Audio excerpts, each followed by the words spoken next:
Pete Tarling, and thanks for listening to ARC Remote Coaching Radio. In today's episode, I'm going to talk about training fundamentals. I recently released a new podcast episode and received some really constructive feedback. It made me realize that the way I use terms may not be equivalent to how people are listening are using them. And this is because I come from a coaching background, which is based in exercise and sports science. Now, this background uses biological and physiological terminology as the norm.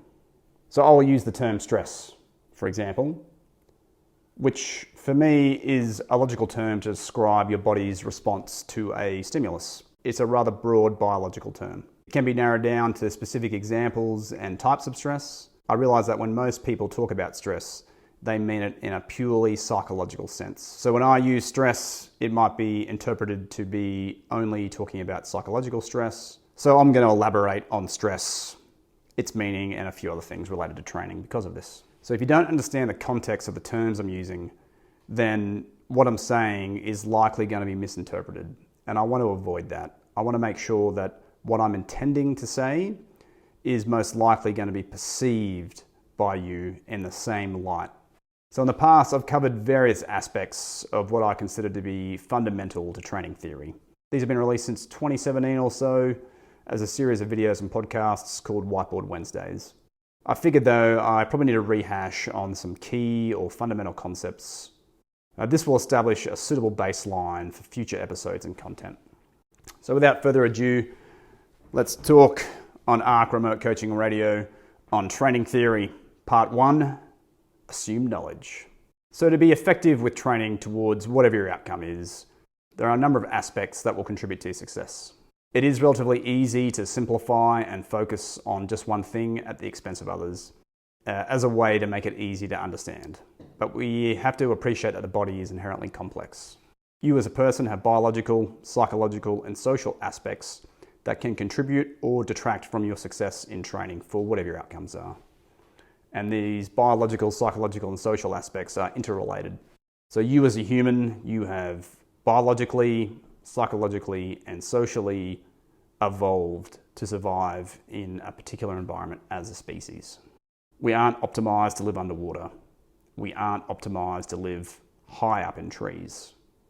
But we do have a degree of adaptability in our daily lives to our environment.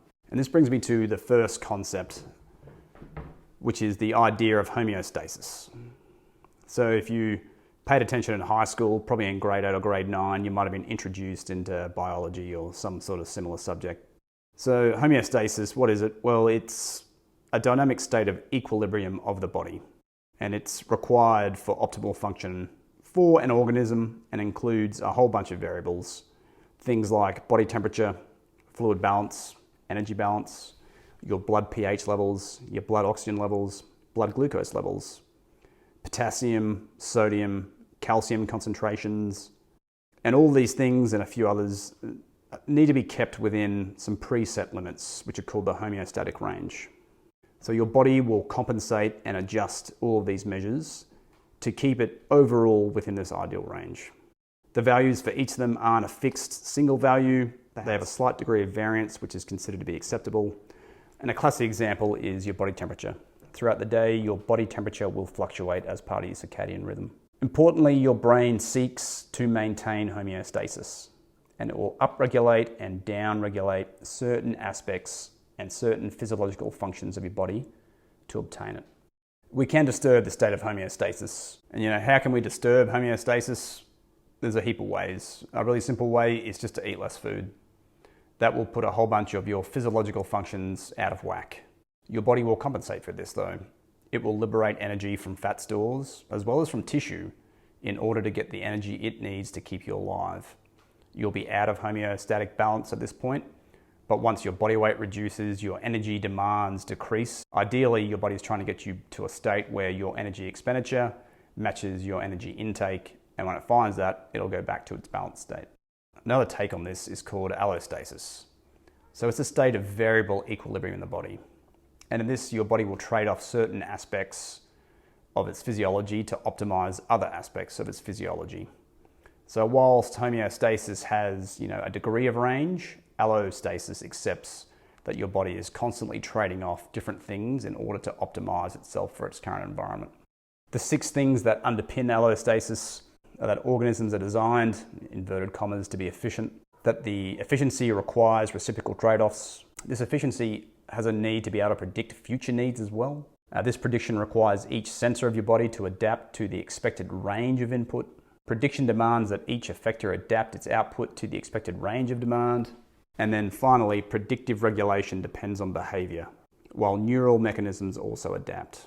Now, some people say that allostasis is just homeostasis rebranded.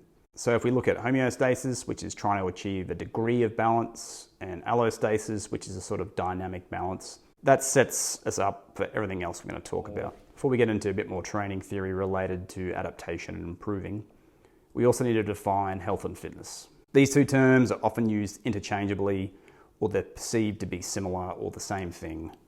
They aren't. So health is a state of complete physical, mental, and social well-being, and it is not merely the absence of disease or infirmity. That was defined in 1946 by the World Health Organization. A way to look at health is its longevity and quality of life. It's not restricted to just physical aspects. It has psychological and it has social aspects as well, and all 3 of those need to be in balance with each other. An example could be you might go and eat what is considered to be an unhealthy meal with some friends and family, and this might actually improve your social and psychological health at the cost of a bit of physical health. It might actually be for the greater good. Additionally, you might follow a strict diet looking to improve certain physical aspects, but it comes at the expense of social or psychological aspects. So health is really about finding the right balance between all 3. That is, not just prioritizing the physical aspects. For me personally, it's more important for my health to eat pizza with my partner Jade and my kids when I'm home with them on a Friday or Saturday night than it is for me to consume my normal strict diet. Sometimes it's more important that I have a beer and relax.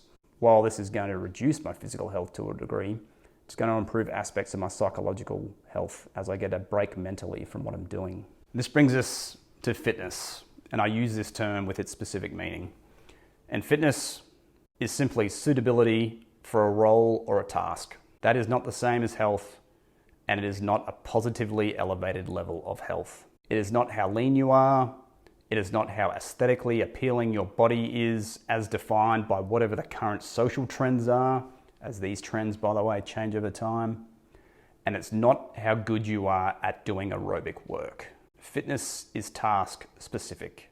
It is optimization for a particular task or role. Certain qualities, whether they be physical, social, or psychological, are needed for a particular task or role, and these come at the expense of suitability of other tasks and roles. You might have to trade away certain aspects of your health in order to improve certain aspects of your fitness. You also hear the term fitness used related to evolution.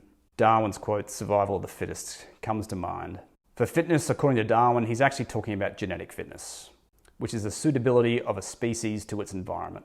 Now, this involves natural selection and sexual selection within a species. It is more about reproductive success. So survival of the fittest actually means survival of the species that can leave the most copies of itself in subsequent generations. This comes back to the root meaning of fitness being suitability. And in this case, it's genetic suitability of a species in its environment. We also see genetic fitness in bacteria. We have certain bacteria that are becoming resistant to antibiotics. They have strong genetic fitness. We can't actually kill them off.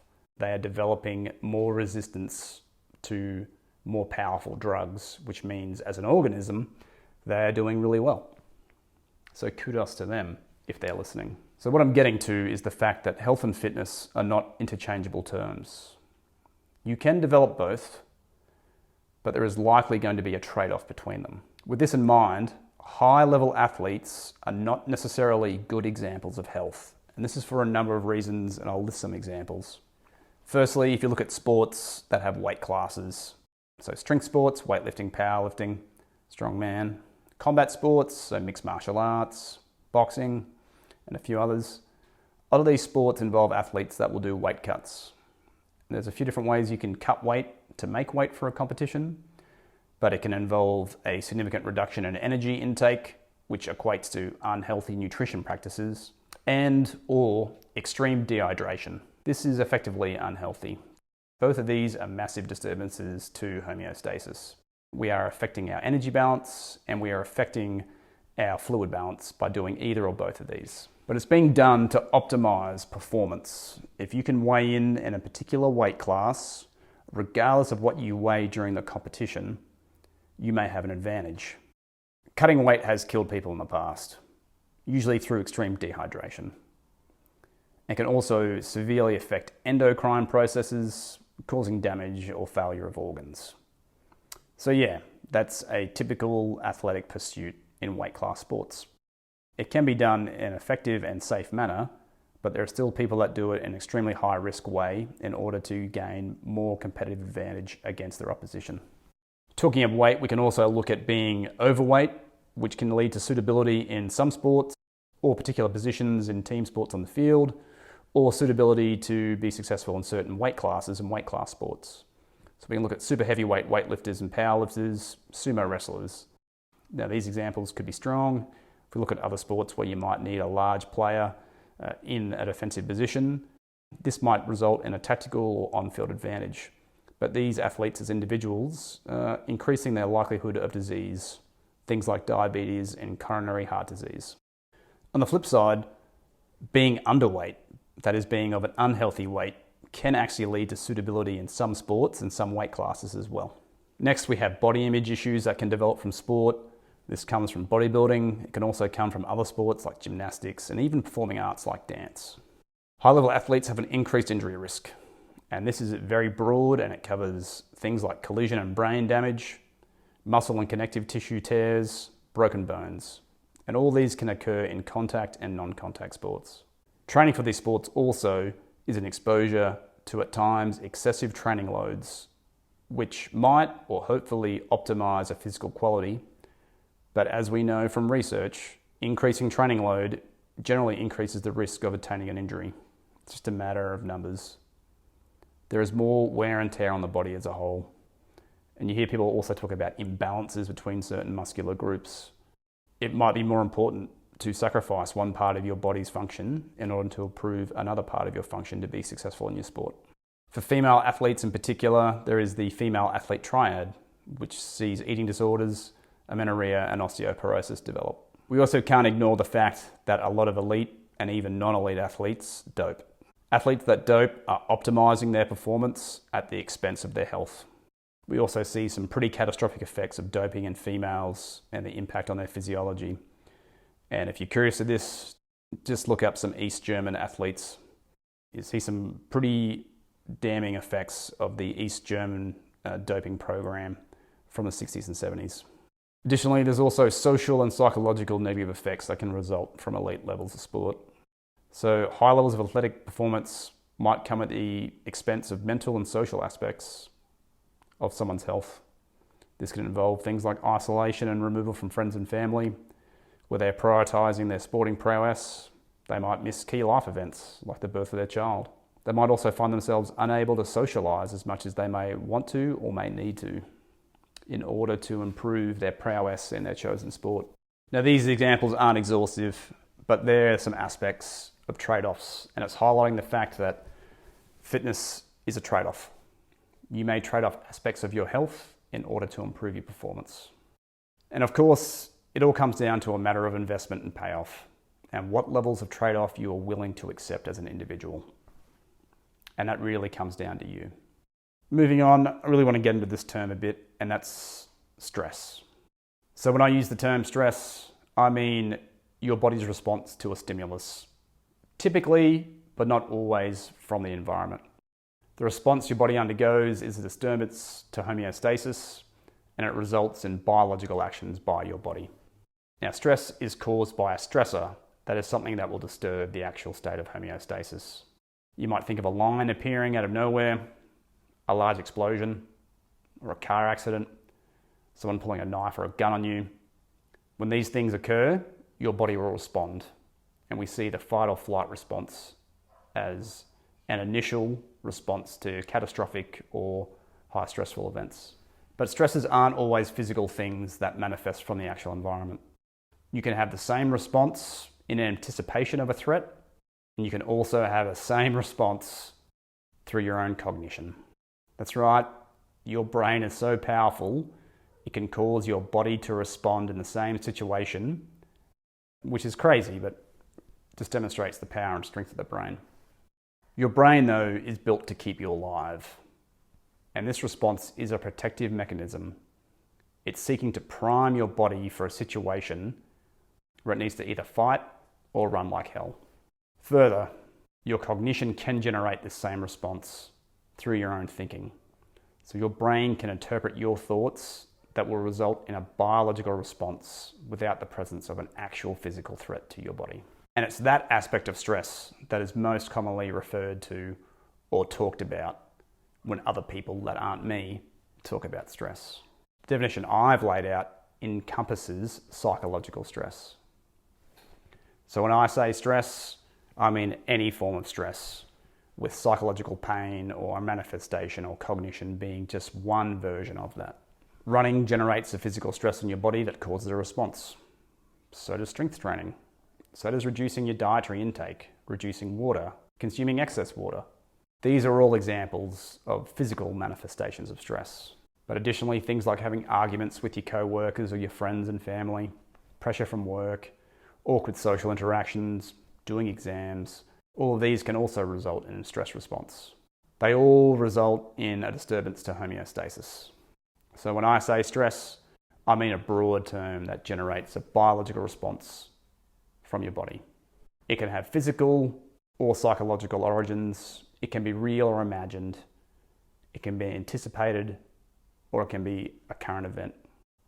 Now, these biological responses are things that are going to affect your state of homeostasis. So changes in your heart rate, blood pressure, focus, concentration. Your body is doing a whole bunch of things, including releasing hormones, and is going to prioritize specific functions over others in order to keep you alive. The use of stress in the way that I've defined it goes back to Hansdale in the 1930s. He released this really famous article in a journal called Nature, talking about the stress of life. Now, about 40 odd years later, he went a little bit further and broke stress into 4 different categories. So the first is eustress, which is a form of stress that's going to enhance a function or cause a positive adaptation. Distress, which is a type of stress that degrades function or a negative adaptation. We then have hypostress, which is a low level of stress that doesn't cause a response, and hyperstress, which is an excessive level of stress that causes too much of a response. Additionally, our good friend Hans developed a model that he called general adaptation syndrome, and it describes the body's general response to stress. So it initially commences with some type of stimulus or a stressor being experienced or perceived. There are then 3 distinct phases. Firstly, the alarm phase, which is your initial reaction. That'll see things like an increase in your heart rate, your adrenaline levels increase, resulting in an energy boost, and also your cortisol levels increase. And this is known as the fight or flight response. The second phase is a resistance phase, where your body is going to commence repairing the damage it's just done to itself. It's going to improve your preparation for future exposures to a similar stress or stimulus. You have a degree of resistance to future bouts of that stress. So you can probably tolerate a little bit more. The third phase is known as the exhaustion phase. And this occurs when the stressor has exceeded your capacity to deal with it. And you remain in a heightened state, and you then become overwhelmed by the amount of stress. Your performance degrades incredibly. You can actually tolerate less stress than the start point. Your bodily functions degrade, your immune system reduces, and you are overall weakened. Ideally, we want to avoid this exhaustion phase. Now, in training theory, we use general adaptation syndrome sort of as the base model, which then grows into what's called stress recovery adaptation. It's the basis of how we promote an increase in a particular capacity of the body.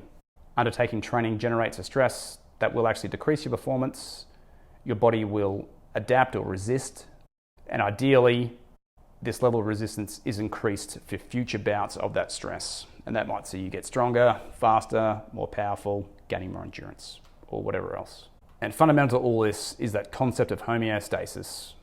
And we're actually disturbing our body's balance or state of equilibrium with our training stressor. Or if we look at it from an allostatic point of view, our body is compensating for a new environment or change. Now, to achieve an adaptation or a positive change that we're seeking, it requires exposure to a stressor. Importantly though, the volume, the intensity, and the frequency of that exposure to that stress matters. If we have too little stress, we will get no meaningful adaptation, so we're experiencing hypostress. If we have too much stress though, we'll see a degradation in our physical qualities kin to the exhaustion phase in general adaptation syndrome. To actually see an improvement in the stress, in terms of its volume, intensity, and frequency, needs to be balanced. So it should neither be hypo or hyper stress, and we want it to be in the form of eustress, one that causes a positive adaptation, not a negative adaptation. Additionally, recovery is needed to allow the body to mobilize and respond to that stress in the future. So you can't just expose yourself to stress and think you're automatically stronger, faster, more powerful. Your performance has degraded. It needs a period of time to actually develop resistance. And this is the same as general adaptation syndrome. That alarm phase sees a reduction in your resistance, but the resistance phase sees an increase in your resistance. Overall, the point to take away here is more training or more exposure to stress is not necessarily better. We want to find the correct amount. We start looking at training in a more specific sense though. We find that resistance to a specific stress comes at the expense of resistance to other stresses. Stress is specific, and your body will prioritize its recovery to one particular stress that it is exposed to. A simple example would be acclimatization to a hot and humid climate. Your body will adapt to this, and it will make you less adapted to a cold and dry climate. Additionally, astronauts in space are exposed to less gravitational force in space than they are on Earth. As a result, they experience muscle wastage because they're exposed to less gravitational force, which in this sense is the stress that actually causes their muscles to maintain a certain level of capacity. Your body is efficient. It will conserve energy by not maintaining features or functions that it doesn't need. Maintaining tissue and certain bodily functions cost energy, and your body does not want to waste its resources unless there is a suitable demand for their use. So your body will optimize itself to operate in a particular environment. It will not optimize itself to work in all environments. Now, if we start to get a bit more spicy, now we can actually look at this in terms of high threat environments as well. So your body being optimized for a high threat environment means it is not optimized for a low threat environment. In a high threat environment, whatever that may be, the plains of Africa where there are lions trying to eat you, a war zone, or a high stress situation like a fire or a car crash, we see high threat, high risk, and survival is related to the short term. Your body will optimize your survival for the next 10 seconds, the next 10 minutes, at the expense of optimizing its survival for the next 10 years. If you're exposed to a low threat, low risk environment though, survival is more related to the long term. If your exposure to a high threat or high risk environment is over a very long period of time, your body will adapt to that, and that will become the new norm or your state of homeostasis. When you move that person then to a low threat or a low stress environment, they're maladapted.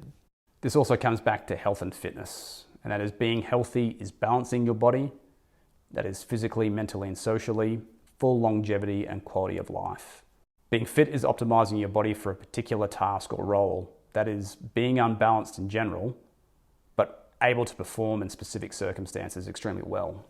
Also, what you perceive as an individual as optimal and balanced is not necessarily what these terms mean in terms of energy use and survival of your body and the species as a whole. But training can be designed to promote health outcomes, it can be designed to promote fitness outcomes, or a mixture of both health and fitness outcomes. You can have elements of fitness and health, but there will be trade-offs, and finding those trade-offs is really up to you. Why does all this matter? Well, when it comes to training, we're trying to generate specific effects. And the goal of training in general is to cause a positive adaptation of a certain set of qualities. You can do that for individuals and you can do it for teams. And it isn't reserved to purely physical qualities either. There may be psychological, there may be social aspects that can be trained. But most importantly, the stresses need to be suitable to what the adaptation is you're trying to occur. More stress is not always better, as too much can lead to distress or hyperstress, which can exhaust your body's capacity to tolerate and respond to any stress. When it comes to the body's systems, a lot of people will fixate and focus just on muscles, because muscles are these things you can kind of see and we know they do work. However, your body is a complex system and a whole lot more goes into it to achieve a positive adaptation. So if we're looking to improve physical qualities, regardless if we're doing aerobic or anaerobic training, there will be cardiovascular adaptations, respiratory adaptations, neural adaptations, skeletal adaptations, connective tissue adaptations, endocrine adaptations, and muscular adaptations. When you bring in psychological aspects, the list gets even larger. So don't just be fixated on muscles. They are one of the many things that are needed to be developed to improve a quality, but they are not the only thing that needs to be developed. Talking of developing the body and the effects of training, we can also break effects down into 6 different types. So we can have acute effects, and these are effects on the body that occur during exercise. We can have immediate effects, which occur following a single session. We can have cumulative effects, which occur as a result of continued or multiple training sessions. There's also delayed or chronic effects, which will come about after a set time interval. Partial effects occur as a result of a single training means. So for example, I might do bench press and rows to improve an upper body effect overall. Each lift, the bench press and the row, both contributing a partial effect to my overall adaptation. And lastly, we have residual effects. Now these are the retention of changes after the cessation of training beyond the time an adaptation can actually take place. So that means following a period of time where you haven't been exposed to a training stimulus, you retain a particular effect, and it is not a result of a delayed adaptation occurring. You've improved a quality and then you've maintained it for a period of time. Now, residual effects typically will degrade over time, but the degradation of certain physical qualities occur at different rates. Next, related to effects is, of course, dose. And the dose of a single bout or exposure of training, and then the dose of all training exposures in relation to each other needs to be considered. So we can't look at training just as a single lift or a single session. We have to consider exercises in relation to each other during a session, sessions in relation to each other over the course of something like a week, different weeks of training in relation to each other, different months, and so on. And the dose of training, of course, matters. So the intensity, the volume, and the frequency. You need the correct dose, not necessarily just more of a dose, just like a drug. There can be positive effects from a training dose. There can also be negative effects, and we want to balance these out to overall get the right amount of the effect we require. And that might be acute, immediate, cumulative, delayed, partial, or residual. The next concept I want to talk about is the law of diminishing returns. So your adaptive response to training will reduce over time. That is, your rate of improvement decreases the longer you improve. The largest improvements you are going to make with training are the first and initial improvements you make with training. As you go from being a beginner to being intermediate to being advanced, it becomes harder and harder and harder to maintain the magnitude of your initial improvements. You still improve, however, those improvements might just take a lot longer to eventuate or realize. All right, nearly done. Following on from that is, of course, performance. Performance is what you can do in a given moment, and it fluctuates based on a number of factors. Your fitness or your suitability or capacity to undertake a task is not the same as your performance levels. What you're capable of and then what you can demonstrate right now are not always the same thing. When we're looking at competing in sport or we're looking at testing a particular lift or a 5K run time, we want to optimize our performance levels. At times, that can actually see a reduction in training in order to realize some of those longer term effects, such as delayed, cumulative, and residual effects of training. And this brings me to the last thing I want to touch on, and that is optimal training stimulus is not the same as optimal performance. So doing your 1 rep max of whatever lift will not necessarily improve your ability to do 1 rep maxes of that lift. This also applies if you're going to do your 5 rep max or your 10 rep max, or if you want to run 5Ks as fast as you can, that will not necessarily make you better at running 5Ks next time. How does that make any sense? I've talked about stress because it comes down to the volume, intensity, and frequency of the stress. There are negative results that come about from stress, and there are positive results. In training, we're trying to accumulate a whole bunch of positive results. We need those negative results as well to drive certain change and adaptation. And then we want to peak and maximize our performance when it matters.